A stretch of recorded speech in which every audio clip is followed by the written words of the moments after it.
लखनऊ से खबर, जहां पर मुख्यमंत्री योगी आदित्यनाथ ने मजदूरों को बड़ी सौगात आज दी है। श्रमिकों के खाते में 1,000 रुपए मुख्यमंत्री योगी आदित्यनाथ ने ट्रांसफर किए। 9,08,855 मजदूरों के खातों में यह रकम ट्रांसफर की गई है। दूसरे चरण में 90 करोड़ 88 लाख रुपए ऑनलाइन ट्रांसफर किए गए हैं। आपको बताएं कि इससे पहले चरण में 104 करोड़ 82 लाख रुपए ट्रांसफर किए गए थे। मुख्यमंत्री योगी आदित्यनाथ ने आपदा प्रहरी ऐप भी लॉन्च किया। इस दौरान मुख्यमंत्री योगी ने कुछ लाभान्वितों से, मजदूरों से, कामगारों से, श्रमिकों से उनकी समस्याओं को भी जाना और समझा। सुनिए मुख्यमंत्री योगी आदित्यनाथ ने क्या कुछ कहा और उनसे कामगारों ने क्या कहा। 1,000 रुपए भी जा रहा आपके खाते में, ठीक है। कहाँ रहते थे आप? सर मैं गोपालगंज में, जब बिहार में रहता। हाँ, वहाँ पे इंडियन पेट्रोल का सर रिपेयरिंग का काम कर रहा था मैं। अच्छा, कब वापस आए हैं? सर वहाँ से मैं 18/4 को वापस आया था। ठीक है।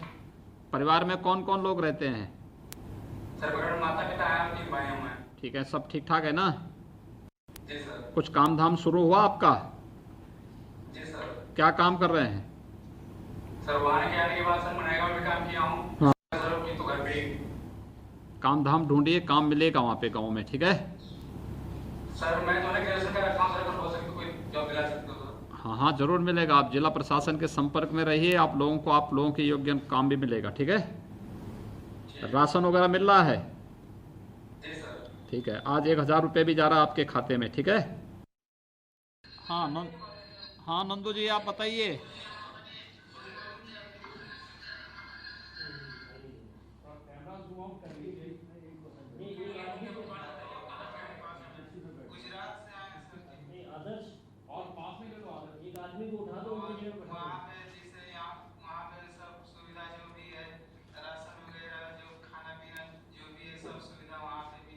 कब आए हैं आप? मनरेगा में काम मिला, उसके बाद काम मिला, यहाँ आने के बाद राशन मिला, हर एक सुविधा यहाँ पे मिली। मुझे बहुत खुशी है ये सब सुविधा। नहीं, आप इस समय क्या काम कर रहे हैं? अभी तो हम जब आए थे तो मनरेगा में काम कर रहे हैं। अभी एक फैक्ट्री में काम मिला है। फैक्ट्री में काम मिल गया है? जी जी। तो नियमित रूप से जा रहे हैं आप? जी सर, कल से जाएंगे। जी। बहुत सुंदर। हमारे सहयोगी आदित्य द्विवेदी फोन लाइन के जरिए हमारे साथ में जुड़े हुए हैं। आदित्य, एक बड़ा दिन उत्तर प्रदेश में श्रमिकों और कामगारों के लिए। यहाँ कह सकते हैं कि ये बार आज का दिन फिर से एक बार बड़ा दिन साबित हुआ। इससे पहले एक बार और मुख्यमंत्री इसी अंदाज में कामगार श्रमिकों को पैसे उनके सीधे उनके खाते में दे चुके हैं, लेकिन इस बार जो रकम थी वो थोड़ी बड़ी हो गई और जो मजदूरों की संख्या थी वो बढ़ गई। तो इस तरह से ये लगातार पिछले सुनने में आ रहा था कि मनरेगा में भी काम देने के बाद काफी ऐसे प्रवासी मजदूर हैं, कामगार मजदूर हैं जिनको काम नहीं मिल पा रहा है। इसी बात को ध्यान में रखते हुए ये दोबारा 1,000 रुपए की रकम जो है उनके खातों में ट्रांसफर की गई है, ताकि बरसात का वक्त है, इस वक्त कहीं उनको काम मिल भी नहीं रहा है, तो ऐसे में कम से कम घर में चूल्हा तो जलता रहे। जी, बातचीत हुई होगी आपको, जिन लोगों को ये पैसे मिल रहे हैं, जिन लोगों को सहायता सरकार से मिल रही है, कितने उत्साहित हैं और कितने मुतमईन नजर आए? देखिए, ये जो रकम मिल रही है तो कम से कम घर का खाना तो चलता रहेगा, उनका पेट की आग तो बुझती रहेगी। वैसे तो ये रकम 1,000 बहुत अधिक नहीं होती है, लेकिन कुछ ना होने से बहुत अच्छी होती है। तो उन्हें काफी सुकून मिल रहा है कि कम से कम थोड़ा बहुत वो काम भी उनको मिलता रहता है दूसरे तीसरे, और ऐसे में अगर 1,000 रुपए सरकार के द्वारा सहायता मिल गई है तो उन्हें एक सुकून है। आदित्य, बने रहिए हमारे साथ में। मैं आपकी तरफ वापस लौटता हूं। दरअसल अपने दर्शकों को एक बार फिर से अपडेट करूं कि उत्तर प्रदेश की सरकार की तरफ से जिस तरीके से पॉलिसी बनाई गई, जिस तरीके से योजनाएं न सिर्फ बनाई गई बल्कि उनका जमीनी स्तर पर किस तरीके से उनको लागू किया जा रहा है, उसकी ये मिसाल आज ये तस्वीरों के माध्यम से आप देख रहे हैं, समझ रहे हैं। और इससे पहले भी किस्तों के माध्यम से मुख्यमंत्री योगी आदित्यनाथ पहले भी उनके खातों में सीधे सीधे पैसे ट्रांसफर किए थे, और आज फिर से 9 लाख से अधिक मजदूरों के खातों में ये पैसे ट्रांसफर किए गए हैं। जाहिर तौर पर आपदा की इस मुश्किल घड़ी में जिस अंदाज में, जिस तरीके से मुश्किलें लोगों के सामने आकर के खड़ी हुई हैं, और ऐसे में उन गरीबों के लिए, उन मजदूरों और बेसहारा लोगों के लिए जिनके पास में इस वक्त मुश्किलों का अंबार है। जाहिर तौर पर ये पैसे जो उनके खाते में सीधे सीधे ट्रांसफर किए गए हैं, कहीं ना कहीं एक बड़ी आसानी उनके लिए इस पैसों के जरिए मुहैया होगी। आदित्य, जाहिर तौर पर अब ये जो सारी योजनाएं चल रही हैं मजदूरों, श्रमिकों, कामगारों को लेकर के, आगे क्या माना जाए, क्योंकि कोरोना जिस तरीके से अभी भी बरकरार है, आगे कुछ और नई पॉलिसीज भी सरकार बना ही रही होगी, विचार कर रही होगी? देखिए, सरकार की जो जब बार योजनाएं चल रही हैं उसको इस बात को सरकार ने पहले से ही ध्यान में रख लिया था कि आगे बारिश होने वाली है, तो किस तरह से इनको काम मिलता रहे, और साथ ही सरकार भी जो संभव सहायता हो सकती है वो सीधे उनके खाते पहुंचाने की कोशिश कर रही है। एमएसएमई के तहत और वन डिस्ट्रिक्ट वन प्रोडक्ट के तहत सरकार ने पहले ही बड़ी संख्या में जो छोटे मोटे कुटीर उद्योग हैं उनको लोन भी अवेलेबल कराया हुआ है, ताकि उनका किसी तरह से कारोबार बंद ना होने पाए। और जब वो कारोबार चलेंगे तो तय बात है कि हर जिले में लोगों को रोजगार मिलेगा, और रोजगार मिलेगा तो ये एक बड़ी समस्या। इसलिए आदित्य, रोजगार की जो बेरोजगारी की जो मुश्किल इस वक्त लोगों के सामने इस मौजूदा वक्त में रही है पिछले 3 महीनों से, पिछले दिनों बहुत सारे ऐसे मजदूर थे, एक लंबी फहरिस्त थी जिनको अलग अलग सेक्टर में सरकार के जरिए रोजगार दिया गया। क्या अपडेट उसकी आ पा रही है, और आगे और क्या प्लानिंग है कि कितने और मजदूरों को रोजगार अब मुहैया कराया जाएगा? अब देखिए, इसमें जो सरकार ने जो शुरुआत की हुई थी तो उसमें पहले ही राउंड में 11 लाख मजदूरों को रोजगारों से जोड़ने की कोशिश की गई थी, सीधे सीधे छोटे मोटे कुटीर उद्योगों से। उसके बाद ये संख्या 23 लाख की गई थी, और लगातार सरकार के प्रयास चल रहे हैं। तो एमएसएमई इसमें एक बड़ा रोल प्ले कर रहा है, और एमएसएमई में बड़ी संख्या में सरकार जो है बड़े अमाउंट जो है उनको अवेलेबल करा रही, बैंकों से लोन दिला रही है, और उनकी आपूर्ति भी सुनिश्चित करा रही, ताकि डिमांड बनी रहे और प्रोडक्शन चलता रहे। जब प्रोडक्शन चलेगा तो उद्योगों में उनको नौकरी भी मिलेगी और कारोबार भी चलता रहेगा। बहुत शुक्रिया आदित्य इन तमाम जानकारी के लिए। और अब बात बाढ़ से जूझ रहे जिला गोरखपुर के करते हैं, जहां पर राप्ती नदी के बढ़ते जलस्तर को रोकने के लिए अब बाढ़ खंड और सिंचाई विभाग के अधिकारी नदी को मनाने के लिए पूजा अर्चना करने में लगे हैं। ऐसा लग रहा है कि जिस रफ्तार से नदी बढ़ रही है उसकी रफ्तार को रोकना विभाग के बस का नहीं। चौरी चौरा तहसील क्षेत्र के राप्ती नदी के बरही पाथ पर कंडक विभाग के मुख्य अभियंता आलोक जैन, अधिशासी अभियंता दिनेश सिंह, वीके यादव, जे ब्रजेश द्विवेदी ने तटबंध पर पूजा अर्चना की। अधिकारियों ने नदी के स्तर को नीचे करने के लिए गंगा की पूजा अर्चना की। तस्वीरें आपके सामने हैं। तो फिर ऐसे में सवाल ये है कि क्या पूजा अर्चना से बाढ़ का ये जो प्रकोप है वो खत्म हो जाएगा, या फिर प्रशासनिक स्तर पर जो तैयारियां होनी चाहिए पहले से, बाढ़ के मौसम से पहले से, बारिश के मौसम के पहले से, वो तैयारियां मुकम्मल थीं? अगर मुकम्मल नहीं थीं तो फिर क्या पूजा अर्चना करने से वो तैयारियां अपने आप ही हो जाएंगी? तो गोरखपुर का चौरी चौरा का इलाका, जहां पर बाढ़ का ये कहर, और अधिकारी, प्रशासनिक अधिकारी पूजा अर्चना करते हुए दिख रहे हैं।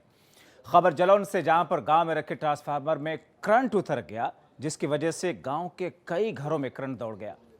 एक युवक की मौत हो जाती है, कई ग्रामीण इस करंट की वजह से घायल हो जाते हैं। स्थानीय स्वास्थ्य केंद्र में जिनका इलाज चल रहा है।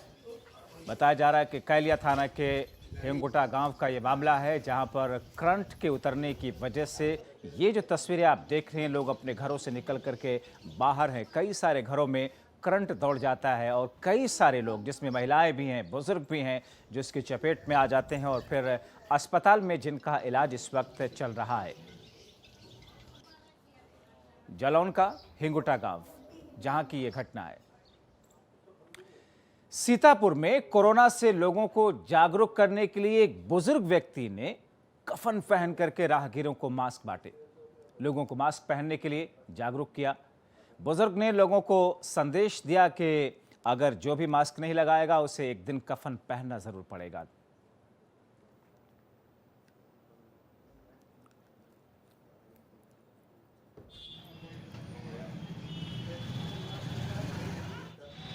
तो महामारी के इस दौर में लोग अभी भी सोशल डिस्टेंसिंग का उस स्तर पर पालन नहीं कर रहे, लोग अभी भी मास्क नहीं पहन रहे हैं, और इसी को लेकर के जागरूकता अभियान के साथ साथ में उनको मास्क देने के लिए कुछ इस अंदाज में एक बुजुर्ग शख्स सड़कों पर उतरे हैं।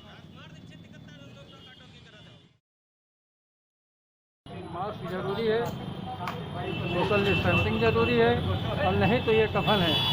मैं आपको संदेश दे रहा हूँ, जनता को संदेश दे रहा हूँ कि इसके बाद अंत में कफन ही काम आता है। खबर उत्तर प्रदेश के शामली से, जहां पर स्वास्थ्य विभाग की बड़ी लापरवाही सामने आई। संक्रमित महिला को महज 3 दिन के भीतर डिस्चार्ज कर दिया गया अस्पताल से। महिला मोटरसाइकिल से घर पहुंचती है। महिला के इलाके को भी सील नहीं किया गया। डीएम ने हालांकि इस पूरे मामले को लेकर के अब जांच के आदेश दिए हैं। तो एक तरफ जहां पर सरकार और स्वास्थ्य महकमा सख्त है, तो दूसरी तरफ अस्पतालों की तरफ से यह लापरवाही बड़े स्तर पर कुछ इस अंदाज में सामने आ रही है। एक महिला को महज 3 दिन के उपचार के बाद में उसे डिस्चार्ज कर दिया जाता है। हालांकि अब इस पूरे मामले पर प्रशासनिक स्तर पर जांच के आदेश दिए गए हैं। बार मेरे से पूछ रहे कि आपको कोई दिक्कत है, मगर जी मुझे कोई दिक्कत नहीं यार, मैं खड़ी आपके सामने, मेरा खांसी नहीं, बुखार नहीं, जुकाम नहीं है, भूख मुझे बतेरे लगा, कहना तू इतनी टाइम खाना खा रही। अच्छा, कब की बात है? डॉक्टर लेकर गए थे आपको? ये मेरे को ले गए थे 20 तारीख। अच्छा, तो आज 17 तारीख को सैंपल आया। 17 में सैंपल गया था, 20 में रिपोर्ट आई थी। हाँ, तो 20 में आपको लेकर के चले गए थे ना? 20 में रिपोर्ट तो तीसरे दिन ही आ गई थी सर। हाँ, वही 17 में गई थी, 20 में आ गई थी। तो आपको तीसरे दिन लेकर के गए थे। आज 23 तारीख है। आज आप एक कोविड पॉजिटिव पेशेंट की डिस्चार्ज होने की सूचना आज मिली थी, और जिसके बारे में शिकायत करी जा रही थी कि वो समय से पहले डिस्चार्ज कर दिया गया है। इसके बारे में सीएमओ साहब को जांच करने के लिए कह दिया गया है, और चूंकि इनको 2-3 दिन पहले डिस्चार्ज किया गया है, इनको वापस हमारे कोविड हॉस्पिटल में शिफ्ट किया जा रहा है। इनके घर में सैनिटाइजेशन की कार्रवाई और सीलिंग की कार्रवाई करा दी जाएगी, और जो भी इसके लिए उत्तरदायी है, जिसकी वजह से ये लापरवाही हुई है, उनके खिलाफ सख्त से सख्त कार्रवाई की जाएगी। और इस बीच में खबर बुलंदशहर के रायपुर तालाब गांव में, जहां पर 2 से 2,500 लोग रहते हैं। शहर के इतने नज़दीक होने के बावजूद गांव काफ़ी पिछड़ा हुआ है। गांव में सुविधाओं की बात की जाए तो यहां बेसिक ज़रूरतों की भी चीज़ें नहीं है। गांव में ना ही पानी की टंकी है, ना ही सोलर लाइट लगी हुई है, और ऐसी स्थिति में मुश्किलों का अंबार लोगों के सामने है। सड़कें पक्की हैं गाँव में, कहा ऐसा गया कि पक्की बनवा दी जाएंगी, लेकिन ये स्थिति आप देख रहे हैं सड़कों की, किस तौर पर उनमें गड्ढे हैं, किस तौर पर उनमें पानी जमा हुआ है।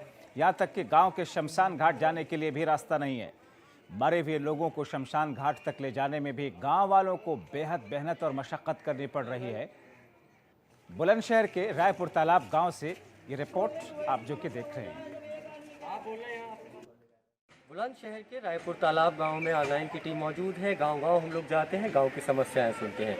इस गांव में भी आए हैं, गांव के लोग हमारे साथ हैं, बातचीत करेंगे, समझेंगे कि इस गांव की मूलभूत समस्याएं क्या हैं। क्या नाम है आपका? जी, माया देवी। माया देवी जी, क्या समस्याएं हैं गांव की? समस्या गांव की यही है जी कि हमारे गांव की सुनवाई नहीं होती है। जो सड़क पर ही है, पानी भरता है जगह जगह, बहुत दिक्कत होती है बच्चों के लिए, बड़ों के लिए। और प्रधान के पास जाते हैं, प्रधान सुनता नहीं है हमारी। इसलिए हम हाथ जोड़ के मोदी जी से रिक्वेस्ट कर रहे हैं कि हमारी ये सड़क बन जाए, ये हमारी थोड़ी काम की सुधार हो जाए। इतनी हम ये चाहते हैं कि मोदी जी हमारे गाँव के लिए तरक्की कर दे कुछ। तो पूरे गांव में यही हाल है? पूरे गांव के अंदर ये हाल है। केवल एक पट्टी बनी है जहाँ की जो जाति बिरादरी का काम चल रहा है, जो ठाकुरों का मोहल्ला है उसमें बन चुका है, बाकी और सब ऐसे ही पड़ा हुआ है। और कहीं भी कोई सुनवाई नहीं हो रही है। जाते हैं, वो सुनता ही नहीं है हमारी मजदूर आदमियों की। आप क्या कहेंगे? आप यहाँ का हाथ जोड़ करने कहते हैं कि हमारी माई का खरंजा बन जाए और पानी भर जाए, बहुत दिक्कतदारी हो। पानी भर जाता है? हाँ। प्रधान जी कुछ नहीं कर रहे हैं? प्रधान जी 4 दिन से वोट लगी है, वो आया नहीं है, इनका कुछ झाँका ही नहीं है। वो झाँकता ही ना। और कितने घर होंगे लगभग, कितने घर होंगे ऐसे? घर होंगे ये 100-200 हैं? 50-60 तो हैं। अच्छा, 50-60 घर है। आपका? ये खरंजा ही होना है, ये बनना है। ये हादसे की खबर ग्रेटर नोएडा से, जहां पर ट्रेन की चपेट में आकर के 3 युवकों की जिंदगी खत्म हो गई। मृतकों में 2 सगे भाई शामिल हैं। रेलवे ट्रैक पर बैठ करके एयरफोन से गाना सुन रहे थे। बोड़ाकी गांव के रहने वाले बताए जा रहे हैं सभी युवक। दादरी थाना क्षेत्र के बोड़ाकी गांव के पास में बने रेलवे ट्रैक की घटना है। ये देखिए, 3 शख्स जो कि रेलवे ट्रैक पर बैठ करके कान में एयरफोन लगा करके, ईपी लगा करके गाने सुन रहे थे। ट्रेन कब आई इनको अंदाज़ा नहीं हुआ, पता ही नहीं चला और उसके बाद में उसकी चपेट में आने की वजह से तीनों लोगों की मौत हो गई है। इसलिए R9 टीवी आपसे यह आग्रह करेगा, अपील करेगा और आपसे यही कहेगा कि सावधानी बरतिए, खास तौर पर रोड क्रॉस कर रहे हों या फिर रेलवे ट्रैक क्रॉस कर रहे हों या फिर ऐसे जगहों से गुजर रहे हों, गाड़ी चला रहे हों। फ़ोन का इस्तेमाल बिल्कुल ना करें, ईयरफोन बिल्कुल ना लगाएं क्योंकि हादसा कभी भी हो सकता है। खबर फर्रुखाबाद से, जहां पर दबंगों के दबंगई सामने आई। एम्बुलेंस ड्राइवर को दबंगों ने किस तरीके से पीटा है और पीटने के बाद छत से फेंक दिया। ड्राइवर को अस्पताल में भर्ती कराया गया। धरने पर ये लोग बैठे हुए हैं। एम्बुलेंस ड्राइवर 50 एम्बुलेंसों का चक्का जाम किया गया है। 4 नामजद समेत 12 लोगों के खिलाफ में FIR दर्ज की गई है।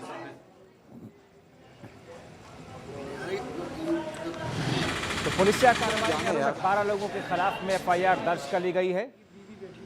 लेकिन सवाल ये है कि प्रशासन पस्त है, दबंग किस तौर पर मस्त हैं,